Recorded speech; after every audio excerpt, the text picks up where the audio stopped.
Hi guys, welcome to my channel. ఈరోజు అయితే నేను జీడిపప్పు ఉప్మా చేసుకుంటున్నాను. ముందుగా దానికోసమని ఆయిల్లో తాలింపు కోసం కావాల్సిన పదార్థాలు వేసుకోవాలి. జీలకర్ర, ఆవాలు వేసుకోవాలి. తర్వాత కాజు వేసుకుంటున్నాను. వేసుకున్న తర్వాత పల్లీలు వేసుకొని, ఆనియన్స్ వేసుకొని, కరివేపాకు వేసుకొని, పచ్చిమిర్చి వేసుకొని అయితే ఫ్రై చేసుకున్నాను. దాంట్లోనే చిటికెడు పసుపు, అల్లం వెల్లిగడ్డ పేస్టెస్ అన్నీ మంచిగా ఫ్రై చేస్తున్నాను.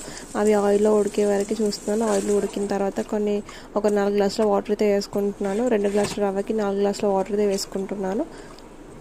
వీడియో చూపిస్తున్న విధంగా వాటర్ వేసుకొని మరిగించుకోవాలి. దాని తర్వాత రవ్వ వేసుకొని మిక్స్ చేసుకుంటున్నాను. మరి ఇంకొక గ్లాస్ ఆఫ్ రవ్వ వేసుకొని మిక్స్ చేసుకుంటున్నాను. ఇదంతా మంచిగా మిక్స్ అయ్యేలాగా చేసుకొని పై కిందికి కలుపుకోవాలి. వీడియోలో చూపిస్తున్న విధంగా అయితే మనమైతే నీట్గా కలిపేసుకుంటే దాంట్లో ఉన్న వాటర్ అంతా ఉప్మాకి బాగా పట్టి ఉప్మా అనేది మంచిగా బాయిల్ అవుతుంది. మనం ఉప్మా 2 మినిట్స్ పాటు ఉడికించుకుంటే మీకు అందులో నుంచి వాటర్ అనేది పీల్ చేసుకుంటుంది. ఉప్మా పీల్ చేసుకొని రెడీ అయిపోతుంది.